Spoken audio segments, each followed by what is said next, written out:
بزرگ و عزیز دوستو، رسول اللہ صلی اللہ علیہ وسلم کی سیرت طیبہ، آپ کی حیات مبارکہ سے ہر مسلمان کو واقف ہونا انتہائی ضروری ہے کہ ہر مسلمان اپنے نبی کو پہچاننے والا بنے،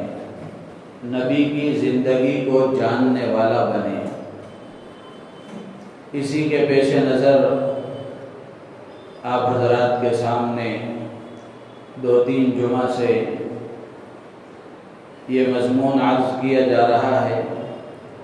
کہ اللہ کے نبی علیہ السلام کی سیرت مبارکہ کے مختلف پہلو ہیں، اس کے مختلف گوشے ہیں۔ تو ان پہلوؤں میں سے، ان گوشوں میں سے اللہ کے نبی علیہ السلام کی زندگی کا اور آپ کی سیرت کا ایک پہلو آپ کے تاجر ہونے کے اعتبار سے مسلمانوں کے لیے آپ کی زندگی کیسے نمونہ ہے اور کیسے اسوہ ہے۔ اس سلسلے میں گزشتہ جمعہ رسول اللہ صلی اللہ علیہ وسلم کے تجارتی اسفار کے سلسلے میں، بزنس ٹورز کے سلسلے میں کچھ باتیں آخر میں آپ کے سامنے عرض کی گئی کہ اللہ کے نبی علیہ السلام نے تجارت کی غرض سے ملک شام کا 2 مرتبہ سفر فرمایا۔ ایک مرتبہ اپنے چچا ابو طالب کے ساتھ بحیثیت تجارت کا تجربہ حاصل کرنے کے، اور اس لیے کہ اپنے چچا کے ساتھ تجارت کے کچھ تجربے حاصل کیے جائیں، اور چچا کو چھوڑ کر تنہا رہنا آپ کے لیے دشوار تھا، اس لیے آپ اپنے چچا کے ساتھ ملک شام کے تجارتی سفر میں تشریف لے گئے، اور وہاں جرجیس نامی بحیرہ نامی راہب کے ساتھ جو واقعہ پیش آیا وہ آپ کے سامنے گزشتہ جمعہ عرض کیا گیا۔ دوسرا ملک شام کا سفر ہوا، یہ حضرت خدیجہ رضی اللہ تعالیٰ عنہا کا سامان تجارت لے کر آپ ملک شام کے سفر پر تشریف لے گئے۔ حضرت خدیجہ رضی اللہ تعالیٰ عنہ کے والد خویلد ابن اسد یہ بڑے بزنس مین تھے اور اعلیٰ درجے کے تاجر تھے۔ جب وہ بوڑھے ہو گئے، بڑھاپا ان پر طاری ہو گیا، اب کاروبار کا سنبھالنا اور کاروبار کی مشقتوں کو برداشت کرنا ان کے بس میں نہیں رہا، تو انہوں نے یہ تجارت کی ذمہ داریاں اپنی بیٹی خدیجہ کے حوالے کر دی۔ تو اس طرح حضرت خدیجہ رضی اللہ تعالی عنہ 30 سال کی عمر میں تجارت سے وابستہ ہوئی، اور آپ مکے کی بڑی تاجر خاتونوں میں شمار کی جاتی ہیں۔ اللہ نے خوب مال دیا تھا، ان کی مالداری اور ان کے تجارتی سامان کی کثرت کا اندازہ اس بات سے لگایا جا سکتا ہے کہ سیرت لکھنے والوں نے لکھا ہے کہ مکے سے جو قافلے ملک شام کے لیے جایا کرتے تھے، سارے قافلوں کا سامان تجارت جتنا ہوا کرتا تھا، تنہا حضرت خدیجہ کا سامان تجارت اتنا ہوتا تھا۔ مثال کے طور پر فرض کریں کہ پورے قافلوں کا سامان تجارت 10 لاکھ درہم تھا، تو تنہا حضرت خدیجہ کے 10 لاکھ درہم کا سامان ہوا کرتا تھا۔ تو اتنی بڑی مالدار خاتون تھی۔ اللہ کے نبی علیہ السلام کی صداقت و امانت کا دورہ تھا، ہر جگہ آپ کی سچائی، امانت داری کے چرچے تھے۔ تو حضرت خدیجہ ایک خاتون اور ایک عورت ہونے کی وجہ سے تجارت کے لیے سفر کرنا ان کے لیے دشوار تھا، تو وہ چاہتی تھی کہ تجارت اور بزنس میں ان کا کوئی نائب ملے جو امانت داری کے ساتھ اس بزنس کو آگے بڑھائے، اس تجارت کو آگے بڑھائے۔ جب اللہ کے نبی علیہ السلام کے بارے میں سنا تو انہوں نے آپ کے نام پیغام بھیجا، پیشکش کی کہ آپ میرا سامان تجارت لے کر سفر کریں، اس سے جو نفع حاصل ہوگا، اوروں کو جو میں نفع دیا کرتی تھی آپ کو دوگنا دیا کروں گی۔ اللہ کے نبی علیہ السلام نے اپنے سرپرست اور اپنے چہیتے چچا ابو طالب سے مشورہ کیا۔ حضرت ابو طالب نے رضامندی کا اظہار کیا اور کہا بھتیجے اس کو قبول کر لو۔ تو جب آپ کی عمر 25 سال ہوئی تو اللہ کے نبی علیہ السلام نے یہ ملک شام کا دوسرا سفر فرمایا حضرت خدیجہ کا سامان تجارت لے کر۔ جب سفر میں جانے لگے تو خدیجہ نے اپنے غلام میسرہ کو بھی خدمت کی غرض سے یا پھر ایک ہیلپر کی غرض سے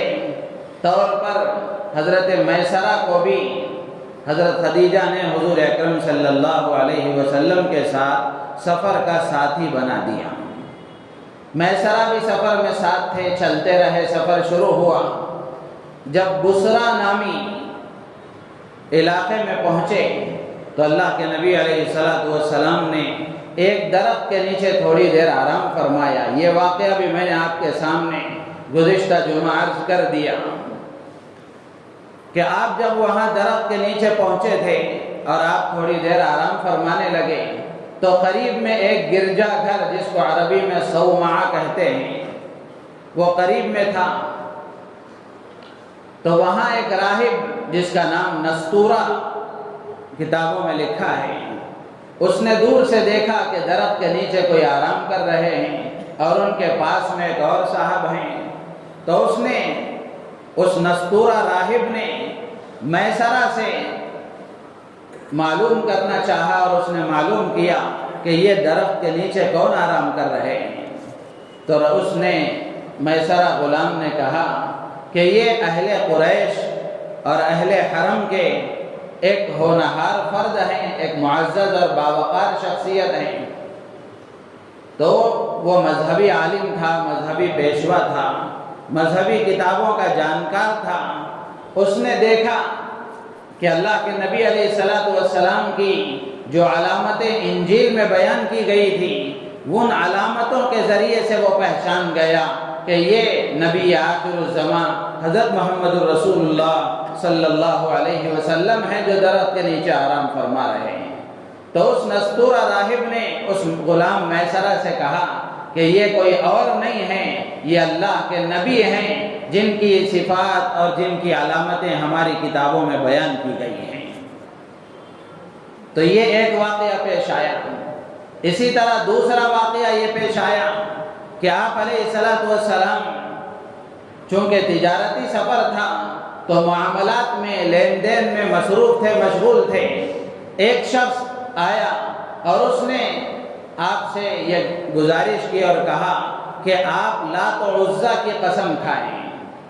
آپ لات و عزا یہ دو بڑے بت تھے، ان دو بڑے بتوں کی قسم کھائیں۔ اللہ کے نبی علیہ السلام نے فرمایا کہ میں بتوں کی قسم نہیں کھاتا، آج تک میں نے بتوں کی قسم نہیں کھائی ہے، اور جب بھی میں لات و عزا کے پاس سے کبھی میرا گزر ہوتا تو میں اس سے اعراض کرتے ہوئے گزر جاتا تھا، میں قسم نہیں کھایا کرتا۔ جب اللہ کے نبی علیہ السلام نے یہ فرمایا تو اس نے کہا کہ آپ صحیح کہہ رہے ہیں، آپ اپنی بات میں صادق اور سچے ہیں۔ پھر اس نے علامتوں کے ذریعے سے پہچان کر اس نے بھی گواہی دی اور اس نے بھی میسرہ غلام سے کہا کہ یہ اللہ کے آخری پیغمبر ہیں جن کی علامتیں ہماری کتابوں میں بیان کی گئی ہیں۔ میرے عزیز و دوست و بزرگوں، یہ واقعہ سنانا صرف ایک واقعہ سنانے کی طرح نہیں ہے، بلکہ اس میں غور کرنے کی ایک بات یہ بھی ہے کہ جب سامنے والے نے آپ سے یہ کہا کہ آپ لات و عزا کی قسم کھائیں، اللہ کے نبی علیہ السلام نے انکار فرما دیا، تو اس سے ہمیں ایک سبق یہ ملتا ہے کہ اگر کاروبار کے سلسلے میں، بزنس میں، لین دین میں، معاملات میں اگر شریعت کے خلاف کوئی عمل کرنا پڑے، شریعت کے خلاف کوئی حرکت کرنا پڑے، شریعت کے خلاف کوئی کام کرنا پڑے، تو مسلمان اللہ کے نبی کے طریقے سے ہٹ نہیں سکتا۔ اس کو ہمیشہ یہ پیش نظر رکھنا چاہیے کہ یہ کام اللہ کے نبی کے طریقے کے خلاف نہ ہو، اللہ کے حکم کے خلاف نہ ہو۔ جب ہماری تجارتیں اس بیس پر اور اس سطح پر آئیں گی تو پھر اللہ تبارک و تعالی ہمارے معاملات کی اچھائی ہمارے برادران وطن میں اور اہل وطن کے دلوں میں اور ان کے سامنے ہماری یہ تجارتیں اور ہمارے یہ معاملات جائیں گے تو پھر اللہ کی ذات عالی سے امید ہے کہ اسلام کی حقانیت اور اسلام کی صداقت ان کے دلوں میں گھر کرے گی۔ اس لیے کہ غیروں کے ساتھ جو واسطہ پڑتا ہے وہ معاملات کا ہی واسطہ پڑتا ہے۔ ہماری عبادتیں مسجد میں ہوتی ہیں، روزہ ہم رکھتے ہیں، بازو والے کو پتہ نہیں چلتا، حج ہم کعبۃ اللہ میں کرتے ہیں، تو جو معاملات ہمارے دوسروں کے ساتھ ہوتے ہیں انہی معاملات کے ذریعے سے پتہ چلتا ہے کہ ان کے اخلاق کیا ہیں، ان کا کردار کیا ہے، ان کا کیریکٹر کیا ہے۔ اور اللہ کے نبی علیہ السلام نے معاملات کے جو اصول بیان فرمائے ہیں، تجارت کے جو احکامات شریعت نے بیان فرمائے ہیں، اس سے اچھا کوئی طریقہ قیامت تک کوئی بیان کر ہی نہیں سکتا، اور انسانیت کے لیے فائدہ اس سے زیادہ کوئی اور بات کسی اور کے بتائے ہوئے طریقے میں نہیں ہو سکتا۔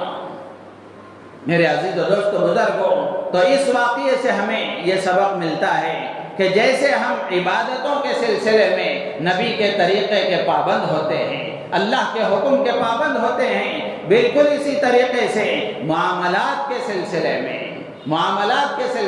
لین دین کے سلسلے میں بھی اللہ کے نبی علیہ السلام کے طریقے اور آپ کے بتائے ہوئے اصولوں کے پابند بن کر اگر معاملات کریں گے، اللہ کی ذات عالی سے امید ہے کہ آج تک جو بھی کامیاب ہوئے ہیں، صحابہ کرام کی تجارتیں دیکھیں، ان کے معاملات کو دیکھ کر لوگ اسلام میں داخل ہو جاتے تھے، ان کے معاملات کی وجہ سے لوگوں کے دلوں میں اسلام کی صداقت گھر کر جاتی تھی اور اسلام کی سچائی ان کے دلوں میں آ جاتی تھی۔ تو اس لیے اللہ کے نبی علیہ السلام کی جو تجارت اور معاملات کے سلسلے کی ہدایات ہیں، جن کو اللہ نے تجارت کرنے کا موقع دیا ہے، ان کی ذمہ داری بنتی ہے کہ وہ معاملات میں نبی کے طریقے کو معلوم کر کے اس کو فالو کرنے کی کوشش کریں، اس کو عملی شکل میں لانے کی کوشش کریں، پھر دیکھیں دنیا میں کیسا انقلاب برپا ہوتا ہے۔ یہ دوسرا واقعہ پیش آیا۔ تیسرا واقعہ یہ پیش آیا، حضرت خدیجہ کے غلام میسرہ کہتے ہیں کہ جب دوپہر کا وقت ہوتا، گرمی تیز ہو جاتی، شدت کی دھوپ ہوتی، تو اللہ کے نبی علیہ السلام پر دو فرشتے سایہ کیا کرتے تھے، دو فرشتے سایہ کیا کرتے تھے۔ میسرہ نے یہ پورے سفر میں دیکھا، اور اللہ کا کرنا ایسا ہوا کہ جب آپ ملک شام سے اپنا تجارتی سفر مکمل کر کے واپس مکے میں تشریف لائے، وہ وقت بھی دوپہر کا تھا، اور مکے کی گرمی تو سب جانتے ہیں کہ انتہائی تیز دھوپ تھی اور تیز گرمی تھی۔ اللہ کے نبی علیہ السلام پر فرشتے سایہ کیے ہوئے تھے۔ حضرت خدیجہ اپنے بنگلے اور اپنے محل کی دوسری منزل سے یہ منظر دیکھ رہی تھی کہ اللہ کے نبی علیہ السلام پر فرشتے سایہ کیے ہوئے ہیں۔ حضرت خدیجہ نے خود اپنی آنکھوں سے دیکھا، اور اپنے ساتھ جو ان کی سہیلیاں اور آزو بازو میں جو خاتون بیٹھی ہوئی تھی ان عورتوں نے بھی دیکھا تو بڑا تعجب کا اظہار کیا کہ اللہ کا ان کے ساتھ کیا معاملہ ہے، اس سے بہت متاثر ہوئی۔ پھر اس کے بعد جب سفر مکمل ہوا، آپ تشریف لائے، آنے کے بعد میں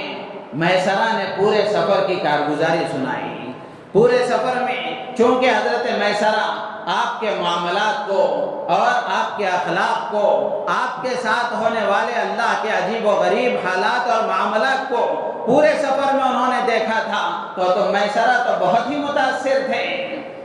اور آپ کے معاملات لین دین کا جو طریقہ تھا اس کو بھی انہوں نے دیکھا تھا کہ آپ کیسے دانش مندی کے ساتھ معاملہ کرتے ہیں اور کیسے اچھے انداز سے آپ معاملہ کرتے ہیں، تجارت کرتے ہیں، یہ سب انہوں نے دیکھا تھا۔ تو واپس آنے کے بعد انہوں نے اپنی مالکن حضرت خدیجہ کو سارے سفر کی کارگزاری سنائی، وہ اور زیادہ متاثر ہو گئی۔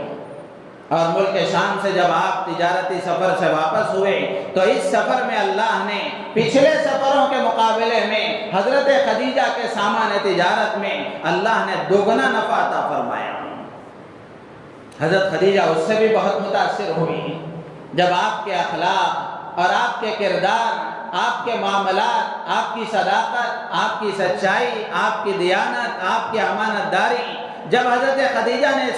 ان سب چیزوں کو سنا اور پورے سفر کی کارگزاری سنی، پہلے ہی سے پورے مکے میں چرچا تھا آپ کی صداقت و دیانت کا، آپ کی امانت داری اور سچائی کا، تو حضرت خدیجہ بہت متاثر ہوئی اور انہوں نے اللہ کے نبی علیہ السلام کے نام پیغام بھیجا، نکاح کا پیغام بھیجا۔ حضرت ابو طالب سے مشورہ کیا گیا، ابو طالب نے رضامندی کا اظہار کیا، تو پھر اس کے بعد حضرت خدیجہ کے گھر میں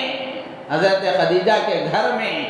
ابو طالب، حضرت حمزہ اور خاندان کے کچھ بڑے افراد کے ساتھ اللہ کے نبی علیہ السلام کا حضرت خدیجہ سے نکاح ہوا۔ میرے عزیز و دوست و بزرگوں، یہ آپ کے تجارتی اسفار تھے، ملک شام کی طرف آپ نے 2 سفر فرمائے۔ اسی طریقے سے سیرت میں لکھا ہے کہ اللہ کے نبی علیہ السلام نے حضرت خدیجہ کا سامان تجارت لے کر ہی 2 سفر ملک یمن کے فرمائے۔ امام حاکم نے اپنی مستدرک میں لکھا ہے کہ اللہ کے نبی علیہ السلام کو حضرت خدیجہ نے اپنا سامان تجارت دے کر یمن کی طرف جرش نامی مقام پر اونٹنیوں کے عوض میں حضرت خدیجہ نے اپنا سامان تجارت دے کر اللہ کے نبی کو بھیجا تھا۔ تو آپ نے جیسے ملک شام کی طرف 2 سفر فرمائے، اسی طرح ملک یمن کی طرف بھی آپ نے 2 سفر فرمائے، اور یہ 2 ہی علاقے تھے جن علاقوں میں مکے والے، قریش کے سردار اور قریش کے تجار اپنا تجارتی قافلہ لے کر جایا کرتے تھے۔ ایک جگہ ملک شام چونکہ ٹھنڈا علاقہ ہے تو گرمی کے زمانے میں جب مکے میں سخت گرمی ہوتی اس وقت میں ملک شام کی طرف جاتے تھے، اور یمن گرم علاقہ ہے، جب یہاں سردی ہوتی تو یمن کی طرف جایا کرتے تھے۔ تو اس طرح سال میں 2 سفر مکے والوں کے تجارتی یہ ہوا کرتے تھے۔ اللہ کے نبی علیہ السلام نے حضرت خدیجہ رضی اللہ تعالی عنہ کا سامان تجارت لے کر دونوں طرف سفر فرمایا۔ اسی طرح کتابوں میں لکھا ہے کہ اللہ کے نبی علیہ السلام نے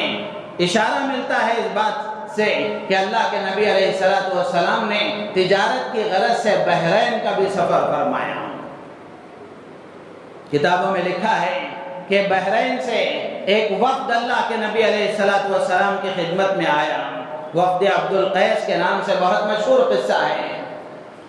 جب اللہ کے نبی علیہ السلام کی خدمت میں وہ ایمان و اسلام کے دائرے میں داخل ہونے کے لیے، مشرف اسلام ہونے کے لیے جب وہ قافلہ اور وہ وفد اللہ کے نبی کی خدمت میں آیا تو اللہ کے نبی علیہ السلام نے ان سے ان کے علاقوں کے نام بنام لے کر آپ نے پوچھا کہ فلاں علاقے کا کیا حال ہے، فلاں علاقے کی کیا صورتحال ہے، فلاں علاقے والے کیسے ہیں۔ تو وہ قافلے والے دنگ رہ گئے۔ انہوں نے پوچھا کہ ہمارے علاقوں